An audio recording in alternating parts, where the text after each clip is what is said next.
nuevo mundo es posible gracias a ti. Han sido tiempos de transformación.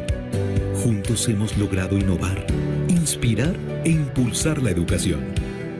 Contigo hacemos la diferencia y tejemos lazos que unen fuerzas para seguir formando pensamientos y facilitar el acceso al conocimiento. Somos parte importante de esta cadena, brindando acompañamiento a la comunidad educativa con la experiencia y solidez que nos representan. Gracias por compartir nuestra pasión, por impulsar el aprendizaje en cada rincón del mundo. Contigo construimos el futuro gracias al compromiso con el que llevas a cabo esta gran misión. Con cada página se abre un sueño, un nuevo horizonte, una nueva historia. Se renueva la curiosidad y la imaginación. Contigo vemos el mundo diferente. Vencemos desafíos, cuidamos el planeta. Contigo dejamos huella. Porque los sueños se cumplen. Contigo es posible.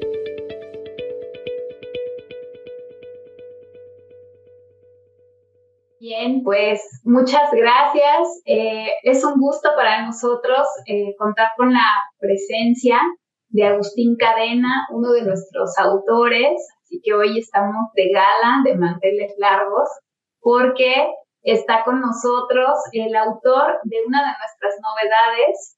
Ya tendremos oportunidad de platicar un poquito con él de este libro. No les quiero adelantar nada más, sí les quiero dejar ahí con la inquietud. Y bueno, pues vamos a compartir el tema de cómo enganchar a los jóvenes en la literatura. ¿Y quién mejor que un autor que trabaja por y para ellos para podernos compartir estas estrategias? Porque además, pues no es cualquier autor. Él es también profesor universitario de literatura, ha publicado más de 30 libros, la mayoría son novelas juveniles, y ha recibido varios premios nacionales e internacionales. Parte de su obra, quiero que sepan, que está antologada, y traducida en varios idiomas, entre ellos al inglés, al francés, griego, italiano, portugués, húngaro, urdu, etc. Se ha especializado en el estudio de vampiros, hombres lobos, zombies, sirenas, lamias, que yo me tuve que meter a investigar qué era una lamia porque no lo había escuchado y eso me encantó. Y bueno, pues todos estos seres que comparten este perfil de ser una naturaleza divina bestial. Agustín vive con sus gatos, vive muy, muy lejos, entonces hoy te agradecemos doblemente que estés del otro lado del planeta y que te hayas conectado en pues horas no laborables para ti en donde estás. Y bueno, pues Agustín vive con sus gatos, con su familia humana y escribe con pluma fuente, obviamente sobre papel, colecciona ediciones de la Odisea, qué maravilla, y ve el siglo XIX como su patria espiritual. Entonces, bueno, pues para que vean nada más el invitadazo que tenemos el día de hoy, al cual a partir de este momento pues le cedo los micrófonos y le cedo la pantalla para que nos compartan esto que él ha preparado con mucho gusto y mucho entusiasmo para nosotros. Adelante, Agustín, bienvenido, muchas gracias por estar con nosotros. Gracias, buenas tardes a todos y qué gusto que nos acompañen. Pues voy a empezar primero explicando brevemente por qué estamos aquí.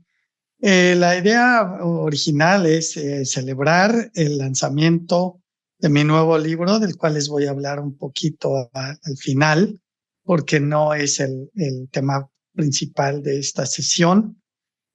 Pero se trata de una novela de terror, pero no es solo una novela de terror, también es una novela histórica y es una novela de aventuras,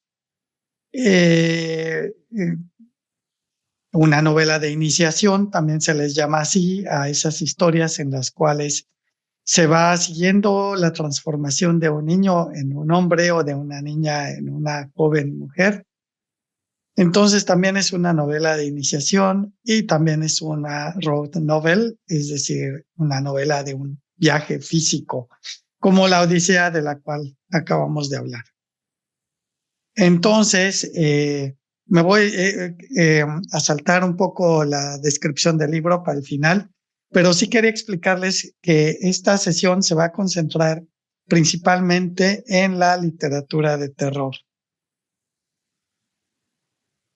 ¿Por qué en la literatura de terror si mi novela es también histórica, por ejemplo? Bueno, porque creo que la literatura de terror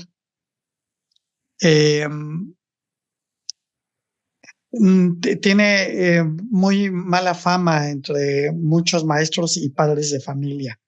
La novela histórica no. A muchos maestros les gusta trabajar con novelas históricas. De hecho, mis primeros libros infantiles. ¿Qué pasa? ¿Sí me oyen? ¿Perdón? Te oímos muy bien. No, te oímos perfecto. Adelante. Es que si decía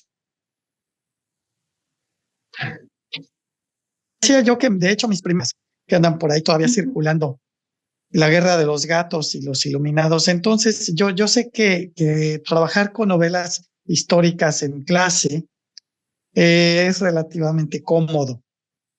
En cambio, la novela de terror tiene esta mala fama de que hay padres de familia, hay maestros que dicen que no es buena para los chicos, que les dan pesadillas o que es demasiado fantástica o que los aleja de la realidad y de los problemas que aquejan el país de una manera más seria. Entonces yo quiero hablar en esta presentación sobre las ventajas y cómo la novela de terror puede ayudarnos mucho más que otros géneros pues a enganchar a los jóvenes en la lectura. Y les voy a explicar ahora por qué más que otros géneros. Déjenme entonces buscar algunas imágenes. Entonces, ¿por qué literatura de terror? Bueno, vamos a empezar por reflexionar en que si se perdieran todos los libros de historia, la literatura de las novelas de terror de cada época nos ayudaría a reconstruir la evolución de la cultura. ¿Qué quiero decir con esto? Bueno, que cada época, cada sociedad crea sus propios monstruos. Entonces, todos aquellos personajes y temas de terror que se ponen de moda en una determinada época, en una década, por ejemplo, todos estos personajes están funcionando como termómetros, como indicadores de qué es lo que esta época teme, qué es lo que a esta sociedad le da pesadillas. Vamos a examinar un poco. Sí, perdóname, Agustín, cuando dijiste pesadilla, pues volteé a ver la pantalla y la pesadilla que tenemos ahorita es que se ve cortada tu presentación. Entonces podríamos bajar un poquito el zoom del que tienes activado para que se vea, porque se corta la parte izquierda de tu presentación. Entonces se ven cortado el texto. Sí. Muchas gracias. ¿Ya se ve mejor? Yo creo que todavía le podemos bajar un poco más porque todavía no se ve completa. Yo te digo cuando ya se vea completita para que nuestros amigos vean las ideas. Y es que no se puede bajar más, se puede subir, pero ya no se puede. Ok, si le subes, a ver, ahí se ve perfecta ya. Muchas gracias. ¿Ya? Ya. Muy bien. Gracias. Bueno. Gracias. Entonces decía yo que a partir del examen de las historias de terror de cada época, se puede reconstruir a qué le temía esa sociedad. Entonces, ¿qué nos enseñan sobre la sociedad? Y hice aquí una lista de los temas y personajes más comunes, pero está muy lejos de ser una lista exhaustiva. Hay otros personajes, otros temas que no están aquí. Los más comunes son historias de demonios, zombies, vampiros, hombres lobo y demás seres bestiales y fantasmas. Entonces, ¿cuándo se dan estas historias y qué nos van enseñando? Bueno, ¿qué cosas son los demonios? Primero tendríamos que partir de responder esta pregunta. Vamos a hablar entonces, bueno, del demonio en general, pues es el gran desobediente, ¿no? En la historia bíblica es su pecado, es la desobediencia. Y en la tradición y las representaciones del demonio a través de la historia de la cultura, el demonio representa eso, la transgresión, la ruptura de la ley. Entonces, cada vez que una sociedad empieza a tener miedo de qué sucedería si la ley dejara de imponerse y la gente hiciera lo que quisiera y la anarquía reinara en el mundo, vuelven las pesadillas de demonios. El demonio es el retorno al caos, y el caos se entiende como un espacio sin ley.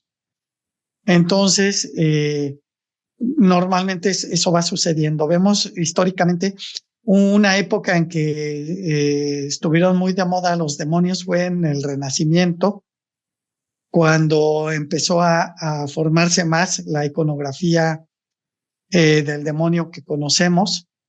Y bueno, era una época en que todavía se hablaba mucho de herejías, de pueblos que podían amenazar la civilización entendida como un espacio de luz. Entonces, por eso aparecen los demonios, para ilustrar estos miedos. Y luego vuelven otra vez, por ejemplo, en la época victoriana, que nuevamente era una época que había movimientos anarquistas, había peligro de sublevaciones sociales porque había mucha injusticia social. Entonces, otra vez como que la gente ve o siente que la ley está amenazada y el mundo de la ley. Que bueno, o sea, ya sabemos cómo es esto de discutible, pero el asunto es que eso es lo que ilustra la aparición de los demonios en la literatura de terror.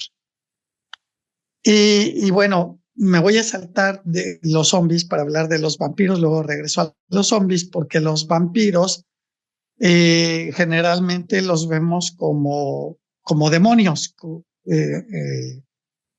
Se les asocia literalmente con eso. Son siervos, o son mensajeros, o son emisarios o agentes del demonio.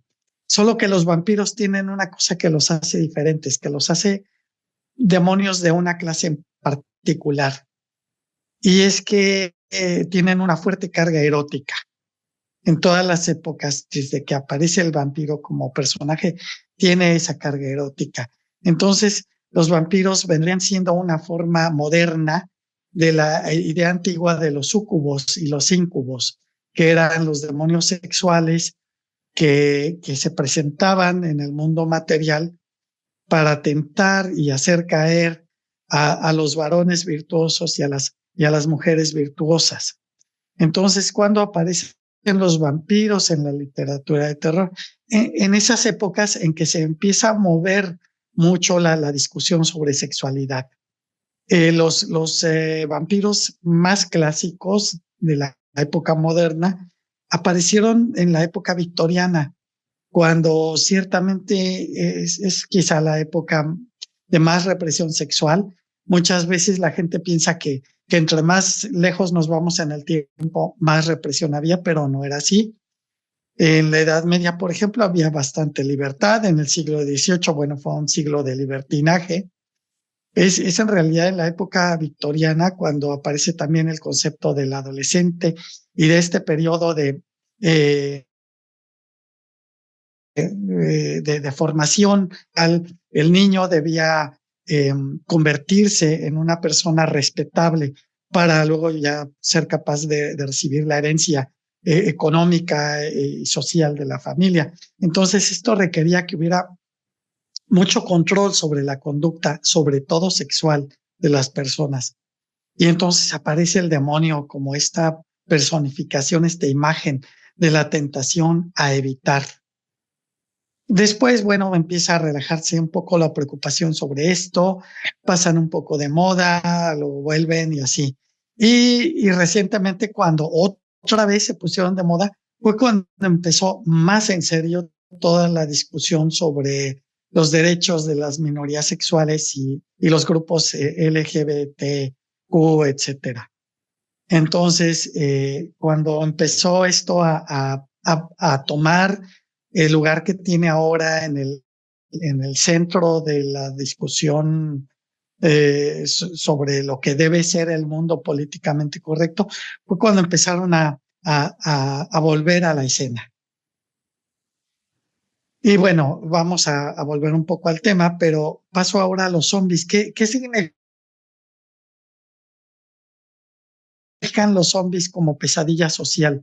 Cuando hay otra vez hay un miedo relacionado con la libertad. El zombie representa eso. Es la pérdida completa de la libertad individual. Y completa porque es mucho más aterradora, porque el zombie, además de que no es libre, sabe que no es libre. Eso es lo que lo hace más terrible. Que no se revela, que nunca se va a rebelar contra su esclavitud, porque no está consciente de ella. Entonces, cada vez que otra vez la sociedad empieza a asustarse ante la manipulación de la que se siente súbitamente enterada por parte de un sistema político, vuelven las pesadillas de zombies. Yo creo que un ejemplo es el zombie romeriano, como se le llama, de las primeras películas de zombies, como La Noche de los muertos vivientes de Romero en los años 70, cuando se difundió mucho en el mundo occidental toda la idea de las dictaduras comunistas. Entonces, los zombies en gran medida representaban eso. Y luego vuelven otra vez ahora a principios del siglo XXI, cuando empezó a haber más reflexión filosófica y sociológica sobre la manipulación de la conciencia por parte de los medios de comunicación y de los ideólogos del sistema que nos rige. Entonces, pues esos son los zombies. Luego los hombres lobo y los demás seres bestiales tienen una asociación pues muy evidente, muy obvia, que tiene que ver con el preguntarse qué es lo que nos hace humanos. ¿Qué nos hace humanos y por lo tanto diferentes de los animales? ¿Qué significa perder la humanidad?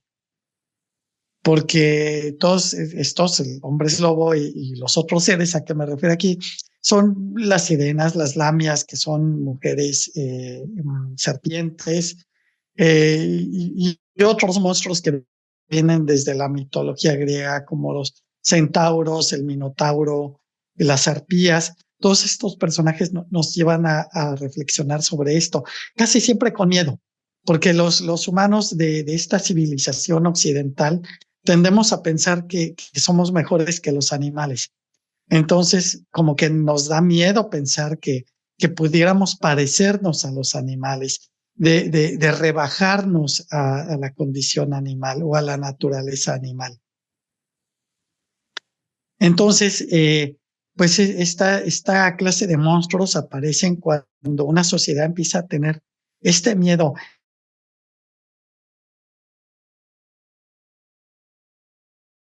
El miedo de alejarse de la civilización, el llamado de lo salvaje.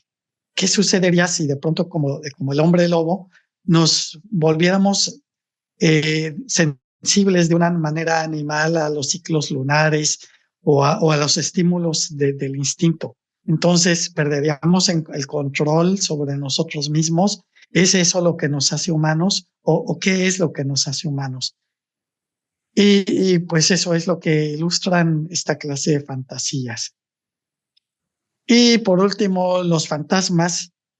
Los fantasmas tradicionalmente, crea uno en ellos o no, se usan siempre en la cultura popular como un símbolo del pasado. Por eso muchas veces, incluso a nivel de psicoterapia, se habla de que uno carga con sus fantasmas, porque los fantasmas son eso, es el miedo que tiene una sociedad de que su pasado vuelva para reclamarle lo que hizo mal. Entonces aquí, pues eso es, cada vez que las sociedades tienen alguna forma de culpa o alguna forma, yo diría, de conciencia histórica, entonces vienen estas pesadillas. Y aquí, por ejemplo, es interesante observar que son esas culturas de los países que tienen un pasado colonial, un pasado de explotación de otros pueblos, esos son los que les tienen más miedo a los fantasmas. Porque los pueblos que más que colonizar hemos sido víctimas de los imperios, no les tenemos miedo. Por eso en México celebramos a los fantasmas, hacemos chistes de ellos, jugamos con ellos, quizá porque no tenemos un miedo histórico de que el pasado vuelva a reclamarnos nada. Entonces, bueno, más o menos, pues estos son los personajes que se van dando de una manera más recurrente en la literatura de terror. Supongo que deben tener alguna pregunta, algún comentario, pero si quieren respondemos todo al final cuando Carla nos haga favor de indicarnos que es el momento oportuno. Vamos a hablar un poco de otros temas relacionados con esto. Los juegos infantiles como medio de enfrentar los miedos introyectados por la sociedad. Esto tiene que ver con lo que yo acabo de decir, que los seres del mundo de terror reflejan los miedos de una sociedad. Y el desarrollo de la civilización se ve reflejado en el desarrollo del individuo en gran medida. Entonces vemos que los niños inventan juegos para perderles el miedo a las cosas que empiezan a descubrir. Cuando los niños descubren la muerte, el concepto de la muerte y se vuelven como más conscientes de lo que significa, es pasados los 5 años de edad. Se coincide en decir que es entre los 5 y los 10 años que realmente les cae el 20 de que alguien se muera, una persona, un animal, una mascota, significa que jamás se le volverá a ver. Entonces, en esta edad cuando los niños empiezan a jugar a matarse o a morirse, ¿no? Esos juegos típicos de pum, pum, ya te maté, entonces yo hago que me mataron y me caigo y hasta hago una exclamación, ¡ay! Y ya, me morí. ¿Por qué juegan los niños a eso? En realidad es un juego un poco macabro. Sin embargo, tiene una función terapéutica muy importante y es que los niños de esta manera empiezan a tratar de elaborar mentalmente y narrativamente lo que significa la muerte.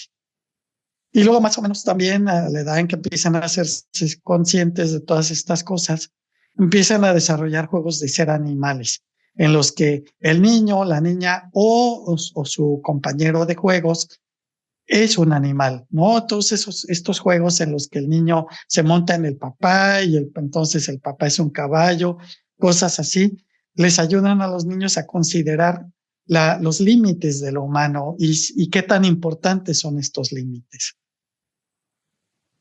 Y luego están los juegos de perseguirse, atraparse, inmovilizarse, pues todos estos tienen que ver con estos temores. El miedo de no poder moverse, el miedo de quedar atrapado, de ser encerrado. Hay niños que desde pequeños, antes los encerraban si daban mucha lata, o a veces por accidente les queda cerrada la puerta y entonces les da mucho miedo. Y bueno, se van librando de estos miedos jugando. Y bueno, ya más grandes empiezan los juegos de ganar o perder, que son lamentablemente los juegos que preparan a los niños para ser adultos, cuando van a seguir jugando a ganar o perder, pero de una manera mucho más en serio. Entonces, bueno, esto lo estoy mostrando aquí porque es una manera de entender la función de la literatura de terror. La literatura de terror ayuda precisamente a contactar con estos juegos, con estos temores, y se convierte en una extensión de los juegos. Entonces uno empieza a leer historias de violencia, muchas veces cuando vive en un mundo violento, precisamente porque en cierta forma le da la tranquilidad de que esa violencia que está leyendo no es real, no es la que le toca. Y bueno, el efecto, el movimiento es como precisamente como el de los niños cuando juegan. Aquí habría que tener en cuenta lo que me parece una cosa muy interesante, que muchos escritores clásicos de literatura de terror han sido personas muy religiosas. No sé si ustedes han reflexionado sobre eso, pero es interesante.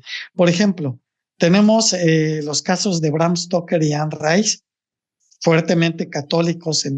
Anne Rice, por lo menos muy en su infancia, y después volvió a la religión. Bram Stoker, pues toda su vida como un católico irlandés. Y entonces es precisamente que desde la perspectiva de la religión es más fuerte el miedo y por lo tanto es más fuerte la necesidad de exorcizarlo a través de las fantasías de terror. Y así luego tenemos a Stephen King, metodista, así de esos metodistas norteamericanos de profunda raíz religiosa, o a Stephanie Meyer, que es mormona. Entonces, es desde estas perspectivas de la religión, creo que escribir literatura de terror y también leerla implica cierto grado de ansiedad. Si a uno no le importara el mundo sobrenatural, pues no le interesaría ni escribir ni leer literatura de terror. Pero uno se interesa en ella porque estas cosas le resultan importantes y perturbadoras. Entonces se entiende que para estos autores haya sido la escritura una respuesta muy fuerte quizá a angustias muy fuertemente arraigadas en el inconsciente. Porque no todos han sido religiosos, pero los que no han sido religiosos han sido de cualquier manera autores con mucha angustia dentro de sí sobre cosas sobrenaturales como Howard Phillips Lovecraft. Entonces Lovecraft no era religioso, pero sí tenía miedos metafísicos que se puso a exorcizar en gran medida por medio de la escritura. Entonces, bueno, vamos a seguir platicando de esto. Así que un poco como una conclusión parcial, podemos observar que la literatura de terror puede ayudar a la formación de la psique infantil y adolescente, a la adaptación de la psique adulta a situaciones de adversidad y a la autoexploración psíquica a cualquier edad. Y esto es una de las primeras conclusiones que me interesaba alcanzar, porque yo les decía que mi intención era, enfatizando la literatura de terror sobre otros géneros, pues mostrar esto de que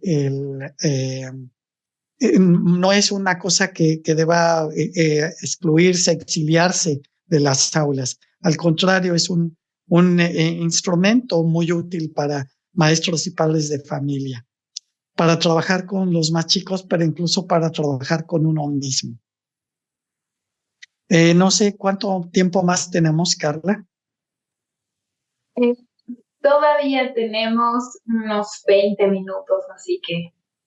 Muy bien. No es cierto, todavía son las 5:02, todavía esto termina a las 6, pero 10 minutos antes terminamos para poder darle espacio a nuestros amigos que quieran preguntar. Entonces todavía vamos bastante bien de tiempo. Sí, bueno, yo ya no tengo tampoco mucho más que agregar y en todo caso me interesa más el diálogo, pero vamos a seguir un poco examinando las ventajas de pues de leer y comentar literatura de terror en el salón de clases. Y cuando hablo del salón de clases también me refiero pues a la educación desde primaria, secundaria y bachillerato. Entonces, bueno, otra cosa que aquí es útil tomar en cuenta es que la literatura de terror se vale muchas veces del lenguaje del símbolo y por lo tanto puede atravesar la censura autoimpuesta. Esto es importante porque funciona un poco como ciertos lenguajes mágicos, ¿no? Como, por ejemplo, el simbolismo que está en las cartas del tarot. Es un simbolismo que puede atravesar la censura. Lo que quiero decir es que uno se bloquea cuando ve ciertas cosas. Y si tiene uno miedos, dice, no, de eso no quiero leerlo, de eso no quiero saber, de eso no quiero oír. Pero al usar el lenguaje del símbolo, la literatura de terror puede pasar por debajo de esta barrera y llegar y alcanzar el inconsciente. Entonces tenemos por esos símbolos que tienen que ver mucho en la literatura de terror con la oscuridad, el juego de la oscuridad y la luz, las potencias de la naturaleza, los elementos naturales, el fuego, el viento, y fenómenos naturales como el frío, la nieve, todas estas cosas, el rayo, tienen una carga simbólica que le habla al inconsciente de una manera que no le da tiempo de ejercer su autocensura o de recurrir al condicionamiento que ya trae. Entonces, bueno, también esto es otra ventaja en el momento de trabajar con la literatura de terror, pero tiene ventajas más conscientes, más visibles, de orden práctico. Por ejemplo, voy a mencionar algunas de ellas como aspectos que ayuda a desarrollar o a canalizar. Uno es la catarsis emocional. Leer literatura de terror puede proporcionarnos una salida segura para explorar emociones reprimidas, como el miedo, la ansiedad o el estrés. Entonces, lo que quiero decir es que al leer literatura de terror, el lector está enfrentando escenarios aterradores en un entorno controlado, porque en cualquier momento no es como tener una pesadilla, ¿no? En una pesadilla no tenemos control, a menos que seamos capaces de movernos en el sueño, ¿no? Pero la mayoría de nosotros no sabe hacer eso. Entonces, en una pesadilla no hay control. Uno no puede decidir muchas veces cuándo va a despertar o cómo va a reaccionar ante el símbolo aterrador. Pero en la lectura sí. En la literatura uno puede decir, hasta aquí leo. Uno puede decir, no, esto no debe darme miedo porque no es así, porque no funciona así. Entonces estamos enfrentándonos a escenarios aterradores en un entorno controlado. Y esto puede ayudar mucho a liberarse de ese miedo. Incluso podríamos hacer sesiones de psicoterapia basadas en la lectura de historias de terror. Y bueno, a lo mejor el niño se asusta y grita y llora. Esa es la catarsis, precisamente en el sentido clásico. El poder liberarse temporalmente de esas emociones para conocerlas. Luego, otro aspecto que nos ayuda a desarrollar es la resiliencia psicológica, que es pues lo que antes, en mi época, mis padres decían que había que enfrentar el miedo para que aguantara, ¿no? Decían, para que aguante. Y entonces lo forzaban a uno a hacer ciertas cosas, por ejemplo, a mí, a pasar enfrente de un perro bravo de un vecino para que le perdiera yo el miedo. Pues sí me daba miedo, pero empecé a desarrollar resiliencia psicológica a eso. Entonces, aquí el asunto es que con la literatura de terror desarrollamos esa resiliencia de una manera pues más tranquila que en vivo. Entonces es como si nos dan miedo las historias de demonios, pues leemos y vamos viendo que el demonio no tiene por qué ser aterrador, que no sé, que en la Biblia tiene una función muy limitada, ser acusador y tentador. Entonces, bueno, esa es la manera en que la literatura de terror puede ayudar a reforzar, a desarrollar la resiliencia psicológica. Otra cosa es que desarrolla la imaginación y la creatividad, aunque van a decir ustedes con toda razón que esto puede ser, es cierto de cualquier otro género. Solo que aquí, en el caso de la literatura de terror, como precisamente tiene este poder de traspasar las barreras de los bloqueos, entonces puede desarrollar la imaginación de una manera más intensa. Muchas veces uno recuerda más fácilmente las cosas que le dan miedo que las que le dan alegría. Cuando uno despierta, por ejemplo, y tuvo una pesadilla, es una experiencia más fuerte que la de tener un sueño anodino. Y bueno, las cosas terribles tienen más poder de fascinación, tienen más poder de apelar a la imaginación. Por eso habrán visto que la mayor parte de los lectores de la Divina Comedia leen el infierno y cuando terminan el infierno ya no se sienten tan estimulados a seguir leyendo y se saltan al purgatorio y el paraíso. Entonces, como que ¿por qué? Pues no son obras diferentes, no son tres partes de una misma obra con la misma calidad. Sin embargo, nos atrae más está como morbosamente esta parte del sufrimiento, del castigo.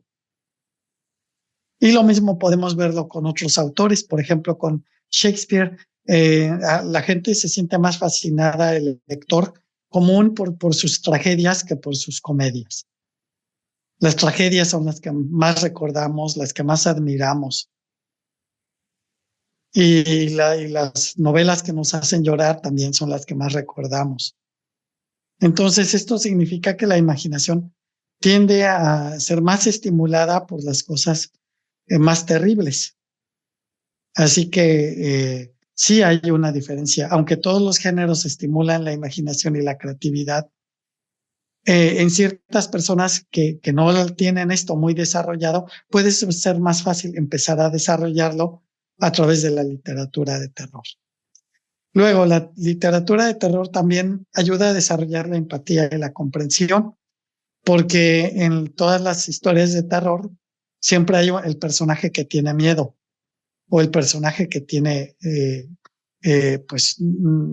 alguna otra forma de reacción emocional extrema a algo. Y esto requiere empatía, ¿no? Invita al lector a la empatía. Y a la comprensión en más de un sentido, a la comprensión en el sentido de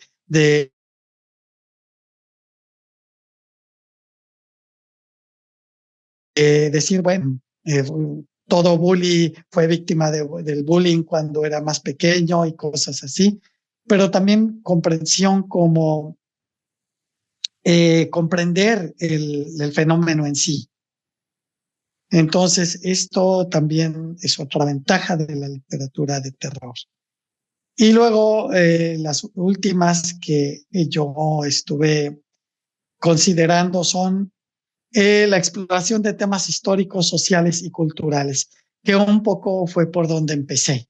Es decir, la literatura de terror nos ayuda a entender, a explorar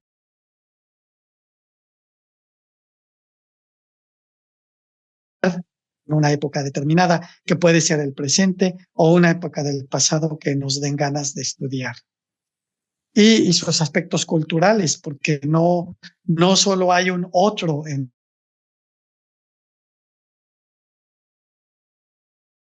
el tiempo, también nos ayudan a reflexionar sobre lo que son las culturas afroamericanas, afroantillanas. Entonces aquí no se refiere a explorar el pasado, a explorar otra época, pero sí a explorar otra cultura. Y lo mismo podremos decir si leemos historias de terror sobre nahualismo o sobre estos maravillosos personajes del folclore mexicano que son aterradores. Entonces, por supuesto, aquí es un terreno súper fértil para reflexionar sobre temas culturales. Y bueno, luego otra ventaja es que la literatura de terror exige mayor atención y concentración que otros géneros de literatura. porque en la literatura de terror no nos distraemos, nos atrapa y estamos ahí. Entonces, es muy útil para eso, para desarrollar la concentración. Un libro de cualquier otro tipo puede ser una invitación a distraerse. Y luego lo vemos, ¿no? Que a ver de qué se trató, ¿no? Pues quién sabe. Pero con la literatura de terror, no. La literatura de terror demanda mucha atención y demanda mucha concentración, porque si se nos va un detalle, luego realmente ya nos perdimos, pero además no se nos van detalles porque nos atrapa tanto que tendemos a concentrarnos. Por eso hay jóvenes y también adultos, me ha pasado en talleres de lecturas para adultos, que no tenían el hábito de leer y no creían tener capacidad de concentración.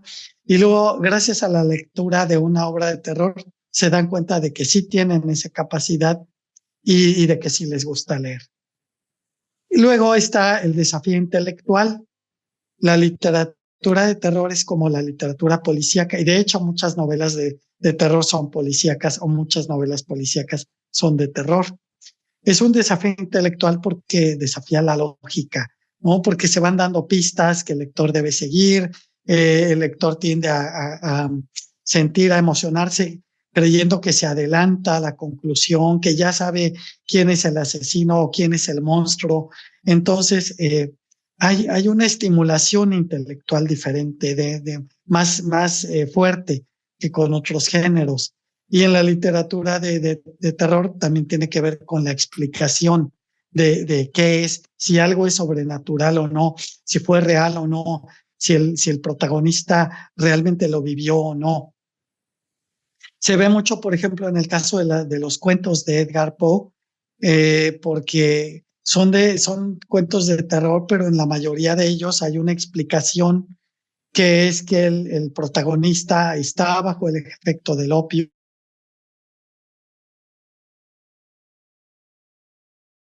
o está la invitación como a poner a trabajar la mente de por qué algo es de esta manera.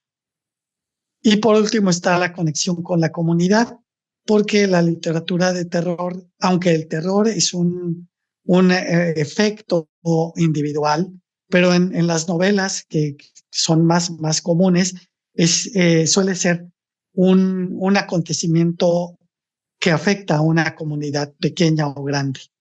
Entonces empieza a haber un hombre lobo atacando el pueblo, o se desata el apocalipsis zombie, o el vampiro empieza a aterrar a una familia, o los fantasmas llegan a una casa donde también vive una familia. Entonces hay un énfasis en el sentido de comunidad. Y muchas veces, gracias a eso, es realmente aterradora una historia. Si algo aterrador le pasara a una sola persona, pues tal vez no sería aterrador, pero lo es porque le sucede a toda una comunidad. En el caso de Stephen King es muy común que recurra a esto, a este miedo de la comunidad. Y bueno, y entonces la empatía se genera como en el sentido de esto, de la comunidad. De empatizar con toda una comunidad, no con una sola persona. Y también muchas veces, por ejemplo, en el caso de las fantasías de apocalipsis zombie, hay una construcción de la idea de solidaridad en la comunidad, de que cada quien ayuda de acuerdo con sus posibilidades, con sus armas. Y bueno, pues estas son un poco las reflexiones que yo quería desarrollar en mi presentación. Y pues ya nada más para cerrar, quiero mostrarles la portada de mi libro de Ediciones Castillo. Se llama Flores de Obsidiana y tiene que ver con todos estos temas que acabo de comentar. Muchas gracias. Podemos platicar ahora. Muchísimas gracias a ti, Agustín. Qué bueno que nos presentas este libro que es tan importante y que efectivamente engloba mucho pues estos puntos tan relevantes de los que nos has hablado el día de hoy. Y yo quisiera aterrizar algunas ideas que a mí como profesora me podrían brotar a partir de que yo estuviera escuchando esta plática como la hemos escuchado con mucha atención el día de hoy, y decirle a nuestro público, compartirles cómo, por qué esta novedad de Flores de Obsidiana, que es el libro de Agustín Cadena, por qué es importante, cómo es que les podría servir en un aspecto curricular. Pues en el aspecto como pasatiempo, pues es un género de terror, de esos que sí, no puedes soltar el libro, o sea, ojo, prepárense porque sí es una historia que te atrapa, sí es una historia que con la que tú te quedas y que no quieres soltar el libro, uno, porque ya te da miedo quedarte solo sin los personajes del libro, y dos, porque quieres seguir sabiendo qué pasa. Porque es uno de mis favoritos aquí entre nos, de nuestro catálogo juvenil de literatura. Pues porque justamente Agustín con esta obra habla de un periodo muy importante, que a mí me gustaría que nos platicaras un poquito más, que los contextualizaras para aquellos que no tienen el gusto de conocer, que les platiques en qué época está basada. Y quizá a mí me gustaría preguntarte cuál es uno de los personajes, pues, favoritos de esta novela, Agustín.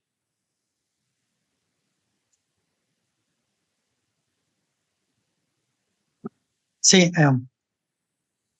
bueno, la novela, les decía al principio que no solo es una novela de terror, Flores de Obsidiana es una novela histórica. Yo creo que esa es la parte más visible. Incluso yo diría que casi no es de terror, pero no sé, eso es como un trauma que yo tengo. Digo trauma porque he publicado otras novelas antes en otras editoriales y los lectores dicen que son de terror y yo les digo, es que no es de terror porque no da miedo, pero a algunas personas sí les da miedo. Entonces, bueno, esto vamos a dejarlo al lector, a cada quien. Pero lo que sí es indudable es que Flores de Obsidiana es una novela histórica. Se desarrolla entre los años de 1891 y 1892, que está en su plenitud el gobierno de don Porfirio Díaz. Está en su plenitud, pero también empiezan ya a hacerse visibles los excesos que lo llevarán a su caída. Ese es el año en que tiene lugar, por ejemplo, el vergonzoso episodio de Tomochic. Y bueno, y hay otra serie de cosas que de un contexto que está en la novela. Pero también es una época en que, bueno, están otros elementos icónicos, están las Catrinas y los Catrines, el desarrollo científico súper fuerte que empieza a llegar de Europa, sobre todo en la dirección del estudio de las enfermedades mentales. La novela empieza en el Hospital del Divino Salvador de la Ciudad de México, que fue un hospital para mujeres dementes. Entonces ahí empieza, y pues más o menos este es el contexto, y hay una presencia muy fuerte de seres del mundo sobrenatural mexicano. La bruja, pero la bruja en su noción mexicana, no en su noción europea, ¿no? Porque en Europa las brujas son las hierberas, son las que conocen las plantas y sus propiedades y saben además hacer hechizos. Pero en México la bruja es la que se chupa a los niños, es un ser sobrenatural. Entonces son estas brujas, lo que se llaman en náhuatl la Tlahuipuchi o Tlahuelpuchi. Y están estos personajes ahí en Flores de Obsidiana. Y luego están los chaneques. Entonces, sí están, estos personajes actúan, además no son nada más una cosa decorativa, son protagónicos. Entonces están actuando e interactuando a lo largo de la novela. Creo que más o menos esto es el contexto general. Sí, entonces ya vieron, maestros, qué importante es tener esta novela dentro de su acervo escolar, dentro de su acervo personal, porque de una manera muy, pues, diferente, es una manera diferente de acercar a los chicos a el tema de la historia, que sabemos que ustedes revisan en su currículo, y también de abordar esto que nos comentaba Agustín, lo cual hace el género del terror un género muy ad hoc para trabajar con los chicos. Ustedes díganme si no están dentro de esa edad juvenil, si ya son más creciditos como su servidora. ¿Quién no tiene o a qué edad no podríamos decir que la ansiedad, el miedo, la incertidumbre reinan, sino a la edad en la que están sus alumnos? Entonces, por eso es un género muy importante que es muy bien acogido en general por los jóvenes. Y ligado a esto que digo, quisiera plantearte una de las preguntas, Agustín, que nos hace nuestra audiencia. Nos dice Merari, la profesora o mamá o Merari, nos dice, ¿qué actividades se podrían hacer como primer contacto entre alumnos de prepa y la literatura de terror? Bueno, en Flores de Obsidiana hay una serie de personajes históricos que interactúan con personajes ficticios y al final del libro hay una nómina de los personajes y es una nómina extensa en cuanto a los que son históricos.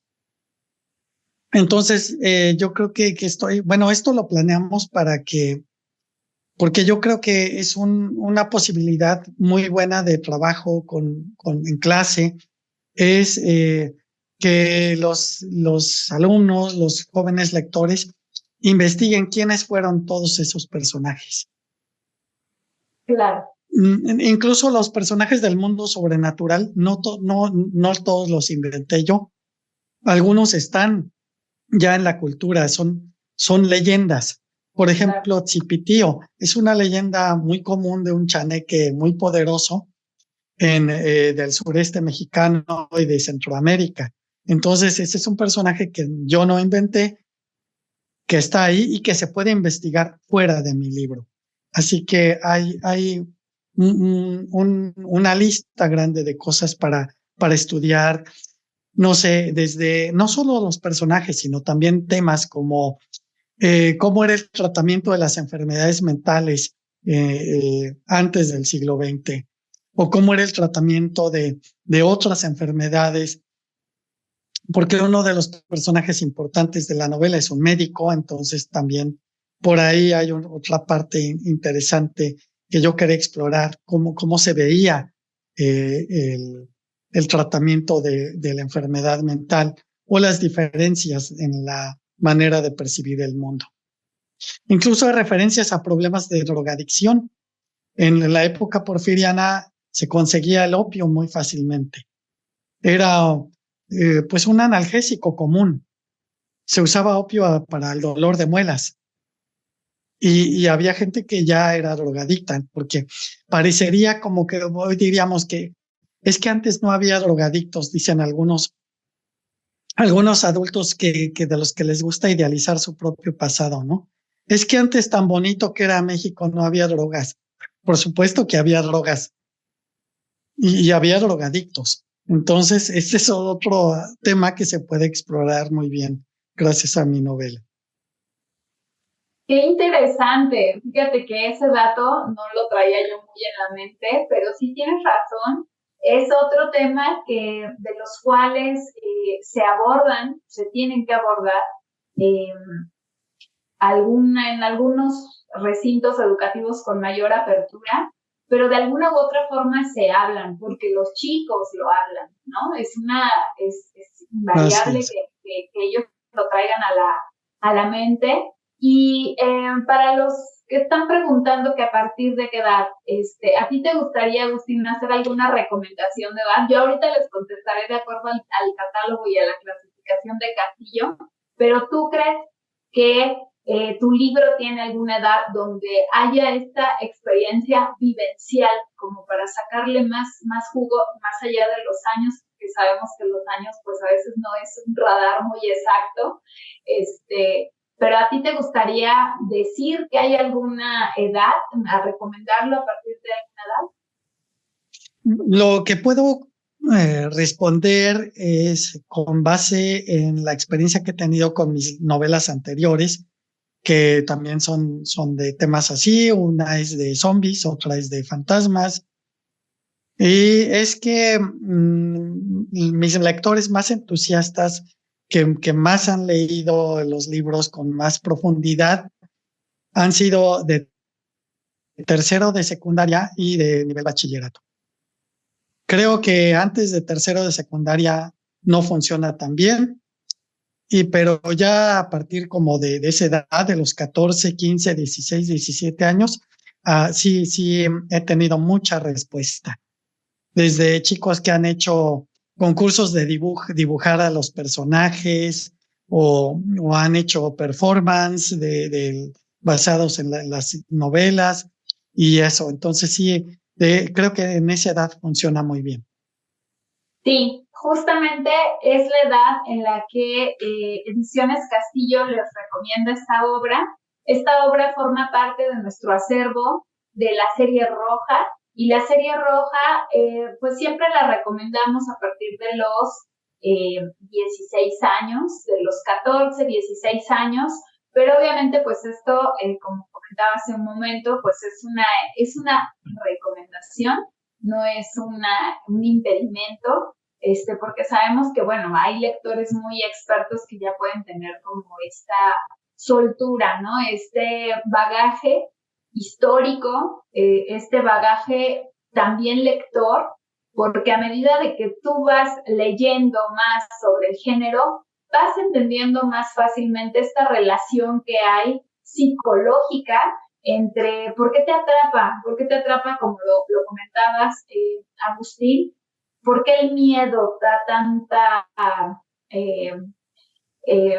excitación, ¿no? ¿Por qué hay tanto vínculo con el miedo si es algo que normalmente es negativo, ¿no? Lo podríamos ver así. Sin embargo, la literatura pues nos muestra que todas estas cuestiones psíquicas, psicológicas que tenemos en nuestro bagaje de vida, pues son las que se encuentran en estos representantes que se pueden dar en la literatura, tanto de terror como también, por ejemplo, pues ciencia ficción es otro de los géneros que juegan muchísimo con estos arquetipos, ¿no? Y de los cuales pues nos podemos abrazar como docentes para representar. Muy bien, pues aquí tienen qué títulos de terror nos podrían recomendar para diferentes grados de secundaria. Les compartí hace unos momentos el catálogo, con gusto ahorita se los vuelvo a compartir. Y para secundaria también les recomiendo la serie roja, y también en su catálogo pueden ver Castillo de la Lectura, que está hecho con estas novedades, para que ustedes lo puedan ver con calma. Ahorita en un momento se los vuelvo a poner. Bueno, pues te felicitan mucho, querido, te felicitan por el libro, te felicitan por la charla. Linda nos dice, está muy completo el catálogo, es muy buen libro. Buenas tardes, gracias por esta charla. De vez en cuando leemos cuentos de terror o de misterio en el aula, y mis alumnos de secundaria generalmente les encanta. Sin embargo, de repente me encuentro preocupada por las posibles reacciones debido al pensamiento popular. Sin duda, es un gran gancho para ellos.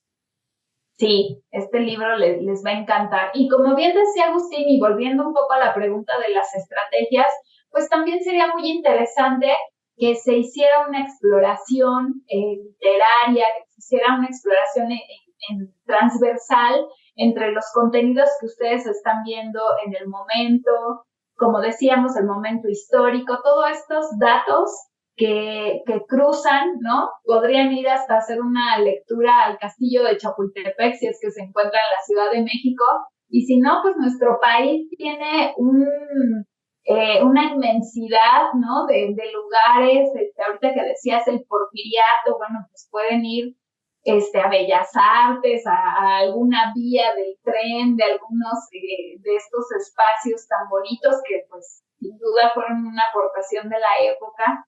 ¿Tú dónde te imaginarías, Agustín? Yo sé que ahorita no estás en México, sin embargo, esta es tu patria. ¿En dónde te imaginarías hacer una lectura de esto? ¿O alguno de los pasajes de nuestro país predominó al momento de hacer tu obra? Bueno, yo diría que esta es la más mexicana de todas las novelas que he escrito.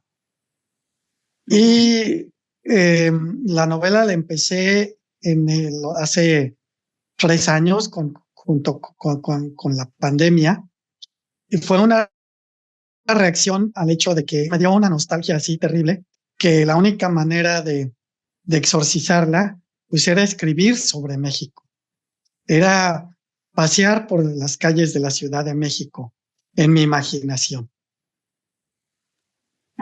Qué pasaje tan hermoso, y cómo vemos esta parte que tú también resaltabas acerca de la literatura en general, pero que la literatura de terror te vincula mucho a estos espacios, ¿no? De vida, donde la melancolía, donde evidentemente las personas que estamos viviendo en la Ciudad de México, a mí en lo personal me conmovió muchísimo salir en tiempos de pandemia y ver la ciudad desierta.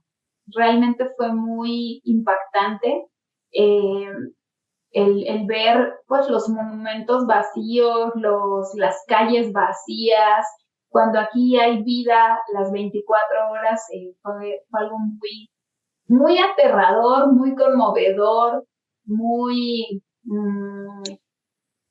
pues también con una invitación a reflexionar mucho, ¿no? Que es otra de las cosas que nos deja este género, ¿no? De qué hubiera hecho yo en el lugar de tal o cual personaje, cómo hubiera yo reaccionado si esto me hubiera pasado en este momento, ¿no? Entonces es uno de los espacios que nos da la literatura en general, y que sin duda pues tu libro es una de las piezas importantes que nos llevan a ese tipo de actividades.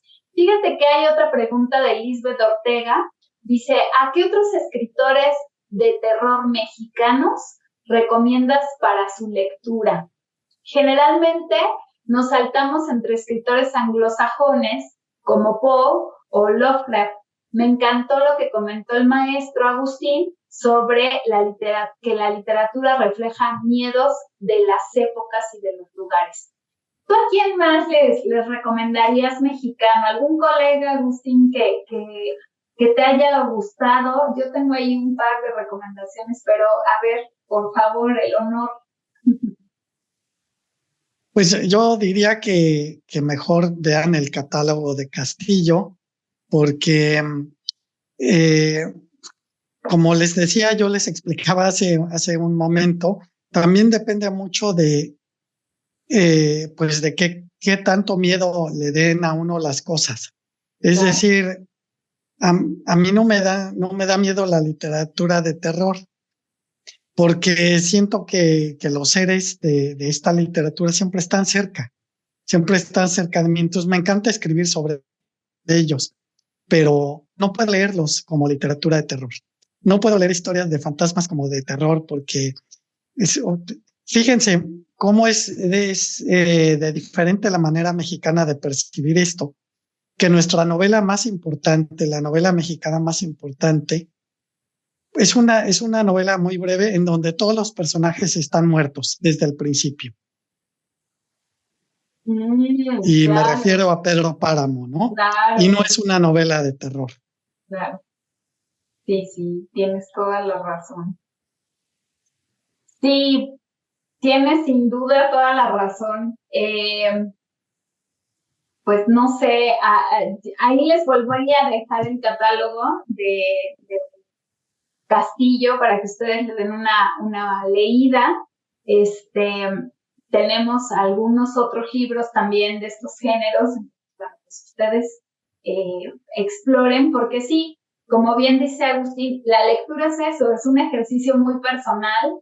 Bueno, hay otros comentarios de Raúl Pérez. Entre los primeros autores mexicanos de terror está Amado Nervo, a quienes muchos conocemos como poeta modernista. Inaugura el género el automóvil de la muerte. Te preguntan, ¿qué opinión tienes de Amparo Dávila? Bueno, esta pregunta viene muy a cuento, como en cierta forma es una respuesta a otra pregunta que vi que hicieron por ahí, que preguntaban que si hay autoras, mujeres, que pudiera recomendar de terror. Bueno, yo ya antes había hablado de Stephanie Meyer, por ejemplo, aunque creo que a muchas personas no les gusta. Anne Rice es más, yo creo que más sólida, son mujeres ambas, pero en literatura mexicana, pues sí, Amparo Dávila es lo que más se acercaría yo, aunque digo acercaría porque ella no tenía la intención de ser escritora de terror, solo que finalmente el mundo que ella va retratando en sus cuentos, pues sí es un mundo que sí da miedo, porque es un mundo de perturbaciones mentales, de pesadillas, de realidades que se perciben de una manera torcida. Entonces, a ella la recomiendo mucho. Muy bien, muchas gracias. Pues aquí ya también dicen que El huésped de Amparo Dávila es genial. Y bueno, no sé si a mí se me haya escapado ver alguna otra pregunta que tú quisieras responder, Agustín. Es que no he podido seguirlas todas porque luego... Sí, es que, ¿saben qué pasa? Es porque van saliendo. Bueno, pues comentarte que nos están visitando de muchas partes del país, de Tlaxcala. ¿Qué obras recomendarías, si tienes alguna así a la mente, para niños de 5º año de primaria? Que se te viene alguna historia, algún autor quizá que tú les puedas recomendar para esta edad. Bueno, alguien estaba por aquí mencionando este cuento de historia de Mariquita de Guadalupe Dueñas, que de pronto me vino a la memoria. Ya lo había olvidado yo, pero yo creo que debo haberlo leído más o menos como en 5º o 6º año de primaria. Y sí, no, nunca se me olvidó, aunque no es de terror. Alguien también mencionó Aura, y Aura tampoco es de terror, pero tanto Aura como los cuentos de Guadalupe Dueñas son de un género muy cercano al terror, que es el gótico. Entonces, no todo lo gótico es de terror y no todo lo de terror es gótico, pero lo gótico tiene un efecto muy parecido, que apela a la imaginación, la estruja, como pasa con ese cuento de la historia de Mariquita o con algunas escenas de Aura, ¿no? Aura tiene este espacio interior del jardín lleno de flores venenosas y la joven bruja que no se sabe uno si es la anciana que se convierte en joven o es una joven que se convierte en anciana, y la referencia a la reencarnación, todas estas cosas la hacen muy una novela de lo gótico. Entonces no hay elementos de terror, pero sí hay góticos. Y bueno, en mi novela En Flores de Obsidiana, esta es una novela gótica también. Sí, eso es un dato también muy importante, porque yo sé que dentro del público que gusta del terror hay muchos que disfrutan del gótico, ¿no? Entonces decirles también a ese público que esta novela pues también les va a llenar el ojo en ese sentido, ¿no? Hay mucho, es muy rica. Yo sí les recomiendo que la vean, que la lean. Ya me están preguntando que en dónde la pueden conseguir. Bueno, pues aquí ya les dimos nuestro catálogo en la página, en las librerías, pues podría ser en Fondo de Cultura, en Gandhi, creo que sí también, En las librerías que tenemos acceso a literatura infantil y juvenil, ahí estamos. Y si ustedes nos visitan de algunas de las escuelas donde trabajamos, donde contamos con la dicha de que nos den pues su voto de confianza, también directamente en las escuelas podríamos ahí organizar algún pedido especial, con muchísimo gusto. Y bueno, se viene temporada de ferias, entonces en las ferias más importantes busquen su stand de Ediciones Castillo, de Ediciones Macmillan, que también ahí estamos. Bueno, pues Roel te manda un mensaje que dice: muchas felicidades al maestro Agustín. Fue mi maestro en la Facultad de Filosofía y Letras de la UNAM y fue entrañable volver a una clase de él después de 20 años. ¡Wow! ¡Qué maravilla! Con respecto a su charla, he tenido la fortuna de trabajar con niños muy pequeños hasta el bachillerato de la UNAM y su presentación confirma la importancia de involucrar sensaciones y sentimientos para enganchar a todo tipo de lector, independientemente de su edad. Muchas felicidades, maestro Agustín. Me regresó a sus clases de la facultad. Ay, qué bonito mensaje, Agustín. Felicidades. Gracias. Qué bonito, pues esta labor, a veces de terror, de la docencia, pero que deja tantas cosas tan bonitas. Aquí nos dice Sandra Cadena que la novela La Casa de los Tres Perros de Agustín Cadena también se podría llevar a las aulas. Es una novela sobre fantasmas. Felicidades, maestro Agustín Cadena. Un abrazo. ¿Nos quieres platicar un poquito de esta novela? Bueno, es una novela de fantasmas. Es una novela sobre una casa embrujada que van a vender. El dueño quiere venderla y es una vecindad. Ok. Vieja, y los fantasmas les ayudan a ahuyentar a los posibles compradores. Ah, muy bien. Me fui de viaje con Dickens, al castillo justamente, pero sí, qué bien, qué buena historia. Y aquí también te preguntan, bueno, es esta historia de la que nos hablaste, ¿para qué edades la recomiendas? ¿Cuál historia? La de la que nos acabas de hablar. La Casa de los Perros, perdóname.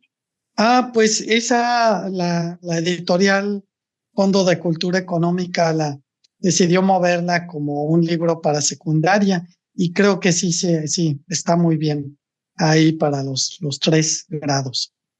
Perfecto, pues ahí tienen otra opción. Ahorita, como veo que me están también pidiendo algunas recomendaciones, Agustín, para niños de 8 años, es decir, de primaria baja, que están en como sándwich, ¿no? Entre primaria alta, primaria baja. ¿Alguna obra tuya o de algún colega que les guste recomendar? Yo tengo dos novelas infantiles para primaria. Ah, mira. Y son históricas las dos. Una se llama La Guerra de los Gatos.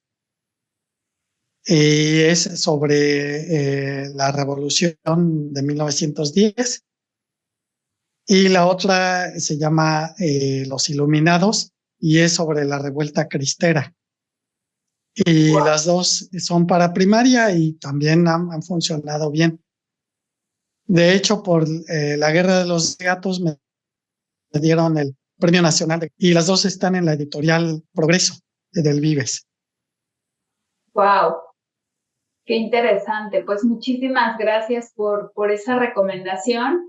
Yo, debido a esto que están solicitando de literatura, pues para más pequeños, el catálogo que inicialmente yo les había compartido es un catálogo que tenemos para público de secundaria a bachillerato, pero debido a que veo que también afortunadamente nos acompañan personas que están interesadas en literatura de más pequeños, pues les voy a poner en este momento en el chat el catálogo de LIG, que ahí sí ya entra la literatura infantil y juvenil, y ahí pueden encontrar todo, para niños de preescolar hasta nuestros grandes clásicos que tenemos en el catálogo, para que ustedes puedan echarle un vistazo.